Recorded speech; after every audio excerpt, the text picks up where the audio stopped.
سبحان اللہ۔ میں تمام عالم اسلام کے مسلمانوں کو ماہ رمضان شریف کے چاند نظرنے پر اور ماہ رمضان کی آمد پر عالم اسلام کے مسلمانوں کو، ہندوستانی، پاکستانی، بنگلہ دیشی، عرب عجم کے مسلمانوں کو میں دل کی گہرائیوں سے مبارکباد پیش کرتا ہوں۔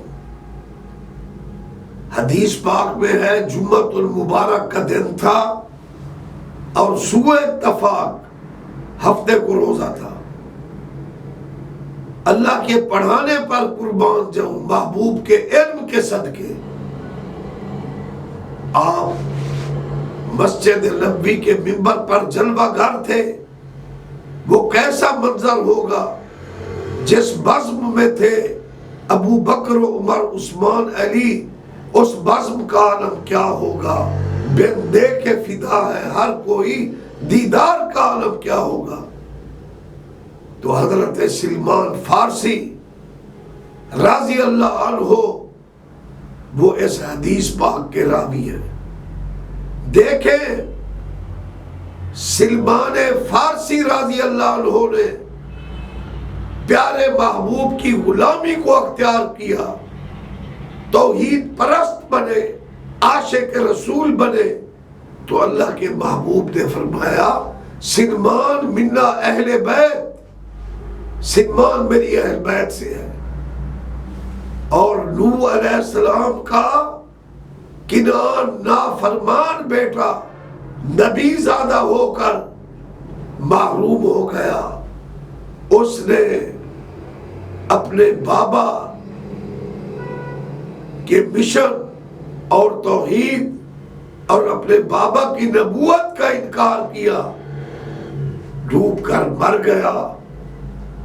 اللہ نے فرمایا اے نوح لیس من اہلک انہو عمل غیر صالح، اس کا عمل اچھا نہیں ہے، یہ تیری اہل بیت سے خارج ہو چکا۔ معلوم ہوا جو اللہ والوں کی غلامی اختیار کرتے ہیں او جیرے اللہ والے دے بیڑے تے چڑھ گئے او تر گئے۔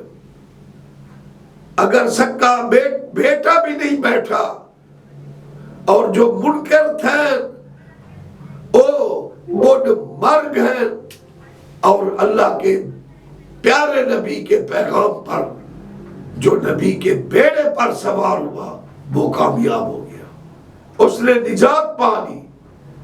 ہے ایران فارس کا باشندہ لیکن غلامی مصطفیٰ میں آتے ہیں تو حضور فرماتے ہیں سلمان منا اہل بیت۔ اور اس حدیث کے راوی حضرت سیدنا سلمان فارسی رضی اللہ عنہ ہے کہ اللہ وہاں کے محبوب نے فرمایا کہ ایک یعنی بابرکت مہینہ تم پر آ رہا ہے، شہر الصبر، یہ صبر کا مہینہ ہے، شہر و مواسات، یہ غم خاری کا مہینہ ہے۔ من صام رمضان ایمانا و احتسابا غفر لہ ما تقدم من ذنبہ، جو ماہ رمضان میں ثواب کی نیت سے روزے رکھتا ہے، ایمان کی حالت میں روزے رکھتا ہے، اللہ تعالیٰ اس کے سارے پچھلے گناہ معاف فرما دیتا ہے۔ پھر ختمی مرتبہ صلی اللہ علیہ وآلہ وسلم نے فرمایا من قام رمضان ایمانا و احتسابا غفر لہ ما تقدم من ذنبہ، اور جو ماہ رمضان کے راتوں میں قیام کرتے ہیں یعنی نوافل پڑھتے ہیں، عبادت کرتے ہیں، یا یوں سمجھیے کہ تراویح میں قرآن سنتے ہیں، پڑھتے ہیں، پڑھاتے ہیں، اللہ تعالیٰ ان کے سارے پچھلے گناہوں کو معاف فرما دیتا ہے۔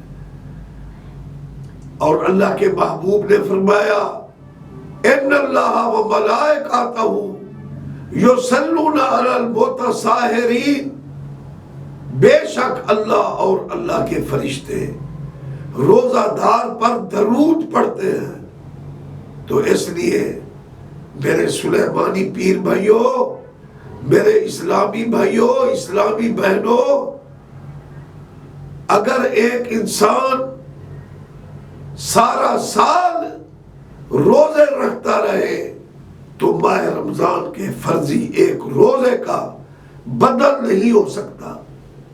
آج اللہ نے ہمت اور طاقت دی ہے، حوصلہ دیا ہے، موسم بھی اچھا ہے، ارادہ بنا لے، اچھی نیت کر لے کہ اللہ تعالیٰ ہمیں ماہ رمضان کے روزے نصیب فرمائے، تراویح نصیب فرمائے، قرآن پاک کی تلاوت کرنے کی توفیق دے، اور اللہ تعالیٰ تمام مسلمانوں کی توفیقات میں اللہ تعالیٰ اضافہ فرمائے۔ اور ہمیں چاہیے کہ اس مہینے میں مساکین کے اوپر خرچ کریں۔ رسول اللہ کی سخاوت صلی اللہ علیہ وسلم ماہ رمضان میں بہت بڑھ جایا کرتی تھی، اور ماہ رمضان میں اپنے خادموں پر، غلاموں پر جو بوجھ ہٹا دیتا ہے اس پر بھی حدیث کی روح سے ہے، یہ بھی اللہ تعالیٰ کی خوشنودی ہے، اس پر اللہ کی رحمت ہوگی، اللہ تعالیٰ اس پر راضی ہوگا۔ حدیث کا مفہوم ہے، یعنی حدیث پاک میں آیا ہے کہ ماہ رمضان میں جو تمہارے زیر نگرانی یا زیر سرپرستی کام کر رہے ہیں ان کے ساتھ رعایت ہونی چاہیے۔ اللہ تعالیٰ ہماری توفیقات میں اضافہ فرمائے، ہمت کرے، موسم بھی ٹھنڈا میٹھا ہے، اللہ تعالیٰ ہم سب کو توفیق دے کہ ہم ماہ رمضان کے پورے روزے رکھیں، تراویح پڑھنے کا، قرآن پڑھنے کا، اللہ کا راستے خرچ کرنے کا شرف حاصل کریں۔ وما توفیقی الا باللہ۔ الصلاۃ والسلام علیکہ سیدی یا رسول اللہ وعلی آلک و صحابک یا حبیب اللہ صلی اللہ علیہ وسلم یا حیات النبی۔